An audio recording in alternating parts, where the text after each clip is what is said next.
अस्सलाम वालेकुम स्टूडेंट्स, आज हमने 6.1 को देखना है। क्वेश्चन नंबर 1 में लिखा हुआ है name the quadrant in which the point लाई। हमने ऐसे क्वाड्रेंट का नाम बताना है जहाँ पे ये पॉइंट जो है वो लाइज कर रहे हैं। सबसे पहला पॉइंट जो है वो हमारे पास है 4 और 3, सेकंड पे 5 और -4, थर्ड पे -6 और 2 और लास्ट पे -4 और -4। फर्स्ट ऑफ ऑल तो हमारा ये समझना ज़रूरी है कि क्वाड्रेंट होता क्या है।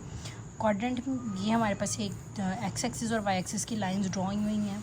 इसको हम एक्स एक्सिस कहते हैं, इसको हम वाई एक्सिस कहते हैं कि एक्स नेगेटिव है और ये वाई नेगेटिव है। इसके अंदर हमारे पास क्वाड्रेंट होते हैं। ये क्वाड्रेंट 1 है, ये क्वाड्रेंट 2 है, ये क्वाड्रेंट 3 है और ये क्वाड्रेंट 4 है। इसको याद करने का आसान तरीका ये है कि क्वाड्रेंट 1 में दोनों पॉजिटिव होते हैं। पहला हमारे पास एक्स है और दूसरा वाई है। और क्वाड्रेंट 3 के अंदर दोनों नेगेटिव होते हैं, पहला एक्स और दूसरा वाई, यानी एक्स की वैल्यू और वाई की वैल्यू यहाँ पे पॉजिटिव और यहाँ पे नेगेटिव। देन इसके बाद हम ये देखते हैं क्वाड्रेंट 2 में एक्स जो है वो नेगेटिव होता है और वाई जो है वो पॉजिटिव होता है। क्वाड्रेंट 4 में एक्स पॉजिटिव होता है और वाई नेगेटिव होता है। इसके अकॉर्डिंगली अगर हम पहले क्वेश्चन को देखें तो हमारा पहला क्वेश्चन है 4 और 3, इसमें दोनों वैल्यूज़ पॉजिटिव है, इसका मतलब है ये क्वाड्रेंट 1 में लाई कर रहे हैं। अगले क्वेश्चन में देखें 5 और -4, पहली पॉजिटिव और दूसरी नेगेटिव, तो ये क्वाड्रेंट 4 में लाई कर रहा है। इससे अगला क्वेश्चन नंबर 3 हम चेक करते हैं। उसमें हमारे पास लिखा हुआ है -6 और 2। अगर हम इसको देखें तो पहली नेगेटिव और दूसरी पॉजिटिव, तो ये क्वाड्रेंट 2 में लाई करेगा। क्वेश्चन नंबर 4 पे चलते हैं। वहाँ पे लिखा हुआ है -4 और -4, दोनों वैल्यू जो है वो नेगेटिव है, एक्स एक्सिस पे भी और वाई एक्सिस पे भी, तो ये हमारे पास क्वाड्रेंट 2 में लाई करेगा। स्टूडेंट्स, अब हमने क्वेश्चन नंबर 2 देखना है। यहाँ पे लिखा हुआ है plot the following point on coordinate plane. हमने कोऑर्डिनेट प्लेन के अंदर इन पॉइंट्स को प्लॉट करना है। सबसे पहला हम क्वेश्चन नंबर 2 का पार्ट 1 देखते हैं। यहाँ पे लिखा हुआ है 3 और -3। तो ऐसे हमने कोऑर्डिनेट प्लेन के जो पॉइंट जो है वो ड्रॉ करने हैं। ये एक्स एक्सिस है, ये एक्स नेगेटिव है, ये वाई है और ये वाई नेगेटिव है। इस पर भी मैंने पॉइंट्स जो है वो 1 से 8 तक लिखे हैं। यहाँ -1 से -8 तक, ऊपर वाई एक्सिस में 1 से 8 तक और वाई नेगेटिव में -1 से -8 तक पॉइंट्स जो है वो मैंने मेंशन किया है। सबसे पहले यहाँ पे क्वेश्चन नंबर 2 के ऊपर हमारा पॉइंट जो है वो लिखा हुआ है 3 और -3। तो इसके अकॉर्डिंगली ये हमारा x है और ये y है। x जो है वो 3 है और y -3 है। इधर x की तरफ चलते हैं, यहाँ से वैल्यू आ जाएगी 3 और y नेगेटिव नीचे की तरफ -3। इनको डॉटेड लाइन से शो करो, यहाँ से इनको भी डॉटेड लाइन से। जिस पॉइंट पे ये दोनों जाके मिलेंगे ये पॉइंट हमारा A होगा 3 और -3। जो डॉटेड लाइंस हमने लगाई हैं उन्हें हम बाद में रिमूव कर देंगे। ऐसे ही इसका सेकंड पार्ट देख लेते हैं। B हमें दिया हुआ है -3 और 3, x नेगेटिव है और y पॉजिटिव है। x नेगेटिव इस साइड पे -3 और y पॉजिटिव ऊपर की तरफ 3, तो यहाँ से हमारे पास वैल्यू आ जाएगी 3 और यहाँ से -3, और जिस पॉइंट पे जाके ये दोनों मिलेंगे ये हमारे पास पॉइंट आ जाएगा B -3 और 3।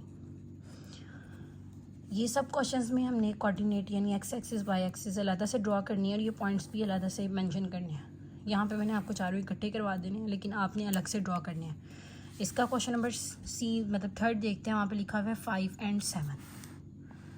सी में हमारे पास लिखा हुआ है 5 और 7, ये थर्ड क्वेश्चन है। एक्स पॉजिटिव है और वाई भी पॉजिटिव है, तो एक्स पॉजिटिव इस साइड पे 5 और वाई पॉजिटिव इस साइड पे 7 से अगर हम डॉटेड लाइन को लगाना शुरू करें और यहाँ 5 से अगर लगाना शुरू करें तो एक पॉइंट पे जाके ये मैच होती है, ये पॉइंट है। तो ये पॉइंट पे हम मेंशन कर देंगे C 5 और 7। डॉटेड लाइंस जो इन्हें बाद में हमने रिमूव कर देना। नेक्स्ट अगर हम D वाला क्वेश्चन देखें फोर्थ, तो D दिया हुआ है -2 और -4।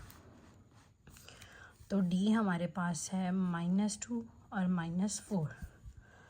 एक्स भी नेगेटिव और वाई भी नेगेटिव, तो एक्स नेगेटिव ये -2 और वाई नेगेटिव नीचे की तरफ -4। यहाँ से हम डॉटेड लाइंस को शो करना शुरू करेंगे और इस पॉइंट पे जाके जहाँ पे ये मैच हो रही हैं ये हमारा पॉइंट होगा C -2 और -4। हमारा क्वेश्चन नंबर 2 जो है वो कंप्लीट हो गया। पर हम क्वेश्चन नंबर 4 को देखते हैं। हमारे पास लिखा हुआ है right the vectors A B in the form of xi and yj। Vectors को हमने i j की फॉर्म में लिखना है, जो भी हमारे पास पोजीशन वेक्टर्स मतलब वेक्टर्स जो गिवन है, पॉइंट गिवन है। अब A जो है वो हमारे पास दिया हुआ है 1 और -7 और B दिया हुआ है -2 और 4। सबसे पहले हमने पोजीशन वेक्टर लिखने हैं इन गिवन पॉइंट्स के। A जो है इसकी जगह पे हम लिख लेंगे OA और पोजीशन वेक्टर के लिए ऊपर हम एरो लगाएंगे। पहली वैल्यू क्योंकि पॉजिटिव है तो अयोटा के साथ मतलब अयोटा ऐसे ही आ जाएगा हमारे पास। इसके नीचे हमने छोटी सी लाइन जो है वो मेंशन की हुई है। -7 है तो -7 और यहाँ पे साथ J आ जाएगा, I और J, अयोटा कह रही हूँ I और J। सेकंड पे दिया हुआ है -2 और 4, तो ओ बी के लिहाज से -2i + 4j, ये हमारे पास आ गया। अब हमने ए बी पोजीशन वेक्टर निकालना है, क्वेश्चन में गिवन था। ए बी निकालने के लिए हम ओ बी में से ओ ए को माइनस करेंगे। यहाँ पे ये आई है और ये जे है, अयोटा नहीं है, तो ओ बी में से ओ ए को माइनस करेंगे। ओ बी दिया हुआ है -2i + 4j, इसमें से हम माइनस कर देंगे i - 7j को।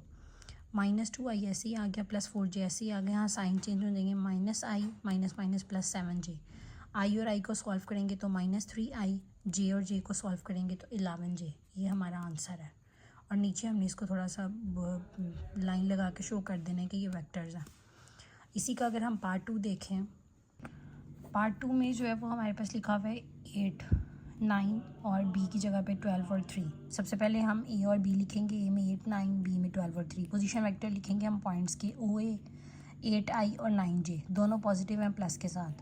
ओ बी में हमारे पास आएगा 12i और 3j दोनों पॉजिटिव हैं प्लस के साथ। अब हमने ए बी निकालना है, तो ओ बी में से हम ओ ए को क्या करते हैं, minus, O B minus O ए। पहले इसकी वैल्यू लिखी, इसमें से माइनस करेंगे ओ ए को, -8i हो जाएगा और माइनस प्लस -9j। पहले हम आई वालों को सॉल्व करेंगे, 12i में से 8i को माइनस करेंगे 4i, 12 बढ़ा इसीलिए आंसर के साथ प्लस है, प्लस माइनस 9j में से हम 3j को माइनस करेंगे तो हमारे पास आ जाएगा 6j, और 9 बढ़ा है उसके साथ माइनस है तो आंसर में हमारे पास माइनस आएगा। नंबर 5 को देखते हैं, इसमें लिखा हुआ है find the magnitude of the ए।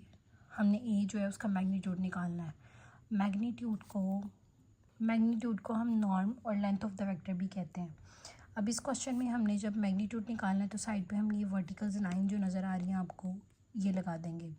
उसके बाद मैग्नीट्यूड के लिए हम वैल्यू का स्क्वायर रूट लेंगे, और जो पहली एक्स वाली वैल्यू है, मतलब ए यहाँ पे और यहाँ पे बी, दोनों वैल्यूज़ का स्क्वायर ले लेंगे। -3 का स्क्वायर, मिड में हमारे पास प्लस आएगा, और यहाँ पे 2 का स्क्वायर। ऐसे ही एज इट इज़ सॉल्व करते जाएंगे। 3 का स्क्वायर लेंगे, 3 3 ज़ा 9, और 2 का स्क्वायर लेंगे, 2 2 ज़ा 4।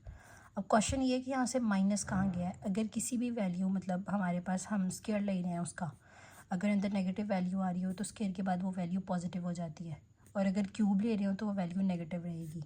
ये माइनस का स्क्वायर ले रहे हैं, माइनस माइनस वैसे भी प्लस हो जाएगा, तो ये वैल्यू का स्क्वायर जो है वो पॉजिटिव आएगा। 9 में हम 4 को प्लस करेंगे तो हमारे पास आ जाएगा 13।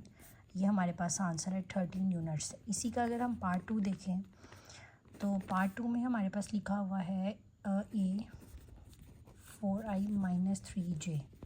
अब इसके अकॉर्डिंगली इधर भी वर्टिकल बार्स दोनों साइड पे लगा देते हैं। 4 का स्क्वायर -3 का स्क्वायर, 4 का स्क्वायर लेंगे, 4 4 ज़ा 16 और 3 3 ज़ा 9, तो ये हमारे पास आ जाएगा स्क्वायर रूट 25। 25 का अगर हम स्क्वायर रूट लेंगे तो हमारे पास आंसर आ जाता है 5, तो हमारा आंसर आ गया 5 यूनिट्स। इसी का अगर हम पार्ट 3 देखें, तो ए में हमारे पास है 1/2i + 3/2j। तो इसके लिहाज से वही वर्टिकल बार्स हम दोनों साइड्स पे लगा देते हैं। 1/2 का स्क्वायर और 3/2 का स्क्वायर। 1/2 का स्क्वायर लेंगे, 1 1 ज़ा 1 और 2 2 ज़ा 4। इधर भी लेंगे, 3 3 ज़ा 9 और 2 2 ज़ा 4।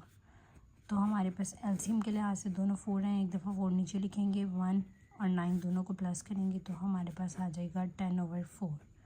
इसको अगर हम सॉल्व करें तो ये हमारे पास स्क्वायर रूट 10 जो है वो ऊपर ऐसे ही आ जाएगा, और 4 का स्क्वायर रूट लेंगे तो ये आ जाएगा 2। तो ये हमारा आंसर है स्क्वायर रूट 10/2 यूनिट्स।